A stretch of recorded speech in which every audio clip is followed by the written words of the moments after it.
Good morning. देखिए छात्रों, आज हम जो चौथा पाठ है वो देख रहे हैं, श्रद्धा और प्रयास। श्रद्धा का अर्थ होता है विश्वास होना चाहिए, श्रद्धा होनी चाहिए। और प्रयास यानी प्रयत्न। हम लोगों ने कौन से भी कार्य अगर हम लोग को पूरा करना है, चाहे पढ़ाई हो चाहे कुछ काम हो, अगर करना है तो उसके लिए हमारी क्या होनी चाहिए, उसके ऊपर श्रद्धा होनी चाहिए और उसके साथ साथ प्रयास भी होना चाहिए। अगर ये दोनों साथ में रहते हैं तो कौन सा भी कार्य हो उसको हम क्या करते हैं, पूरा कर सकते हैं। देखिए इस पाठ के जो लेखक है उनका नाम है काका कालेलकर। इन काका कालेलकर के बारे में हम देखेंगे। उनका जन्म 1885 सातारा महाराष्ट्र में हुआ है और मृत्यु 1981 नई दिल्ली में हुआ है। इनका परिचय देखिए, मराठी भाषा होकर काका साहब ने हिंदी की भी सेवा की है। वो मराठी भाषी होकर भी उन्होंने क्या किया है, हिंदी में कुछ लिखान किया है। अपने देश विदेश की अपनी यात्राओं के बड़े रोचक संस्मरण लिखे हैं। उन्होंने देश विदेश यात्राओं के बारे में बहुत रोचक उन्होंने क्या किया है, लिखान किया है। गांधी विचार के प्रचार प्रसार का अनुपम कार्य आपने किया है। वह गांधी विचार उनके पास थे और उन्होंने बहुत गांधी विचार का प्रचार प्रसार किया है। 1964 में भारत सरकार द्वारा आपको पद्म विभूषण की उपाधि से अलंकृत किया गया है। देखिए 1964 में उनको पद्म विभूषण यह पुरस्कार देकर उनका क्या किया है, सम्मान किया है। जो इन्होंने जो कृतियाँ लिखी है, देखिए प्रमुख कृतियाँ कौन सी है। महात्मा गांधी का स्वदेशी धर्म, राष्ट्रीय शिक्षा का आदर्श, हिंदी में उन्होंने लिखान किया है। स्मरण यात्रा, लोक माता, मराठी में ये लिखा है। हिमालयोनो प्रवास, जीवनानो आनंद, गुजराती में उन्होंने लेखन कार्य किया है। आदि करके इससे भी ज़्यादा उन्होंने कुछ ना कुछ लिखान किया है। अभी देखिए इस पाठ में क्या आया हुआ है। प्रस्तुत पत्र में काका कालेलकर जी ने महात्मा गांधी जी के विचार, चिंतन, सिद्धांत निष्ठा आदि का वर्णन इन्होंने इस पाठ में किया है।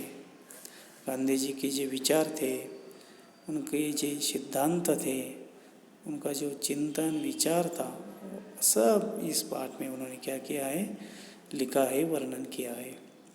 आपका मानना है कि श्रद्धा, बुद्धि, समझ, अनुभव, सत्यनिष्ठा आदि गुण ही जीवन को सफल बनाते हैं। और उनका मानना है कि अगर हमारी किसी के ऊपर श्रद्धा होगी, किसी बुद्धि से हम अच्छा विचार करेंगे, समझ लेंगे, अनुभव करेंगे, तब हमारा जीवन क्या हो जाएगा, सफल हो जाएगा। देखिए छात्रों, इसके साथ साथ उन्होंने जो उनके विचार है, वह विचार इस पाठ में उन्होंने क्या किया कि पत्र के माध्यम से उन्होंने लिखे हैं, हम लोगों को बता दिए हैं। देखिए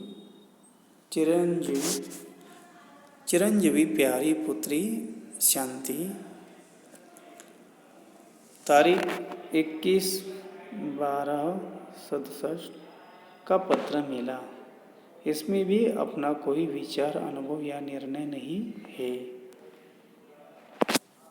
देखिए उस समय उनका पत्र मिला और इसमें भी अपना कोई विचार या अनुभव या निर्णय नहीं है। एक ही विषय का उल्लेख है, लेकिन उस पत्र में एक ही विषय का क्या है, उल्लेख है। जो कुछ भी हम करें समझ बूझ कर करें, यह नसीहत अच्छी है। देखिए उन्होंने क्या कहा है, हम लोगों को जो भी कुछ करना है वो हम लोगों ने क्या करना है, उसको समझ लेना है पहले, उस समझने की बात ही है, वो विषय क्या करना है, करना है। पूज्य बापूजी भी कहते थे कि मनुष्य का जीवन कर्ममय ही तो होना चाहिए, किंतु साथ साथ विचार भी हो। बापूजी भी कहते थे कि मनुष्य का जीवन कैसा होना चाहिए, कर्ममय। कर्ममय मतलब हमारा जो कर्म है, देखिए छात्रों का कर्म क्या है, अच्छा पढ़ाई करनी। जो आपको घर में जो बड़े हैं उनका कर्म क्या है, परिवार का संभाल करना, पैसे कमाना, अच्छे संस्कार करना, ये कर्ममय जो हम हर दिन करते हैं। लेकिन वो कर्म कैसा होना चाहिए, सत्यवादी होना चाहिए, किंतु साथ साथ उसको विचार भी हो।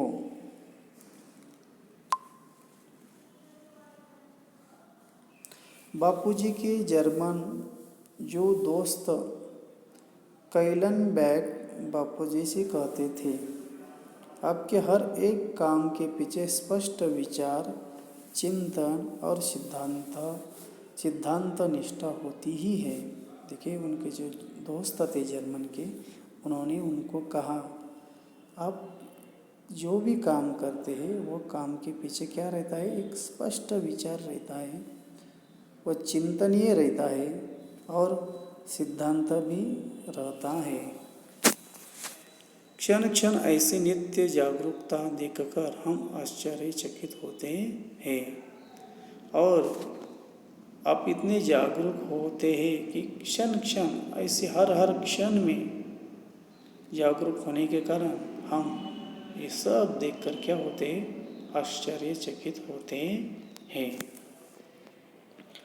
दूसरा प्रमाण पत्र गांधी जी को पंडित मदन मोहन मालवीय जी की ओर से मिला था, और दूसरा पत्र पंडित मदन मोहन मालवीय जी से क्या किया हुआ था, मिला था।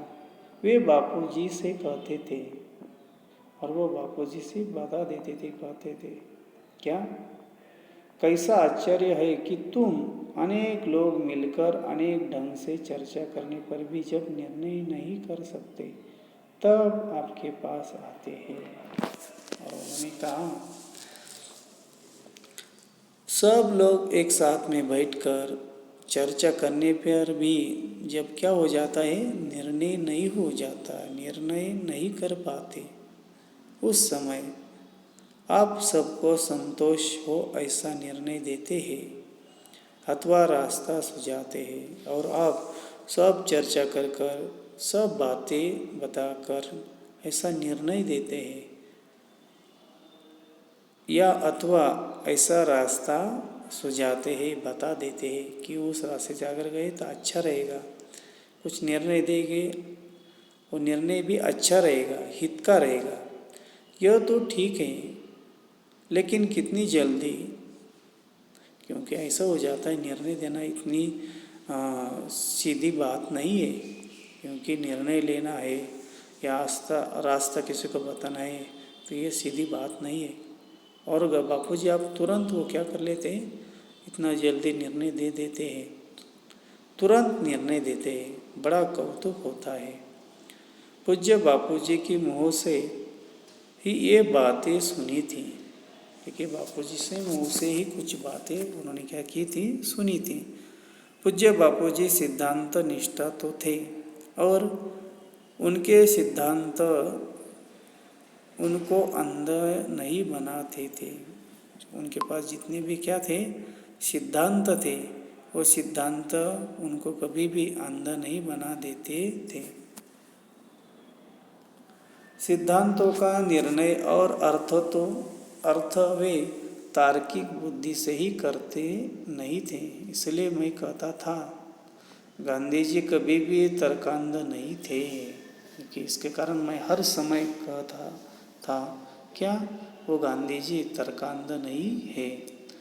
तुम्हारे पत्र हमेशा प्रश्नार्थक ही होते हैं।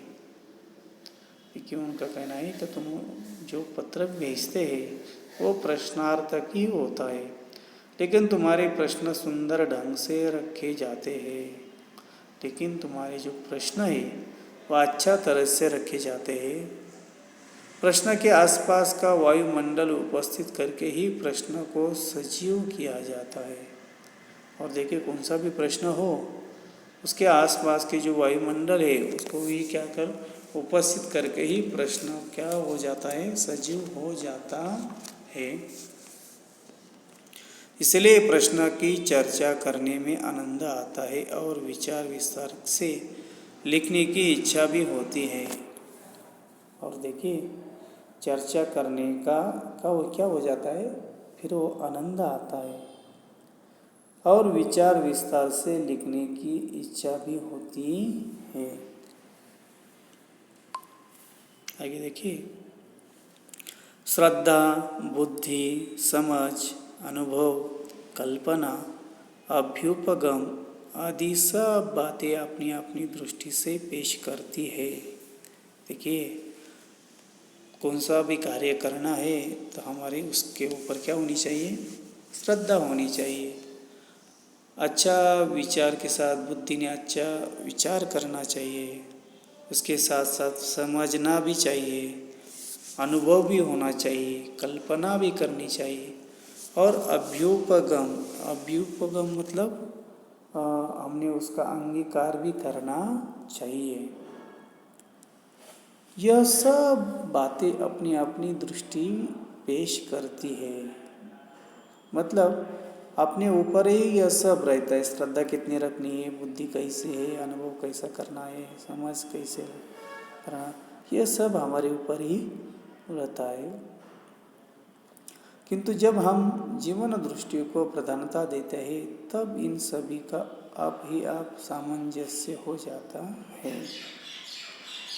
जीवन ही एक ऐसा सर्वमंगलकारी तत्व है जिसमें सब शुभ दृष्टियों का अभय दान है। देखिए जीवन ऐसा एक सर्वमंगलकारी है, एक ऐसा तत्व है जिसमें सब शुभ दृष्टियों का अभय दान होता है, रहता है।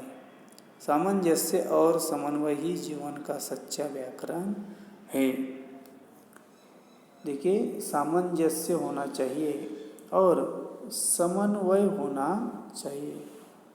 समन्वय मतलब एक दूसरे से तालमेल होना चाहिए, वही जीवन का सच्चा व्याकरण हम उसको कह सकते हैं।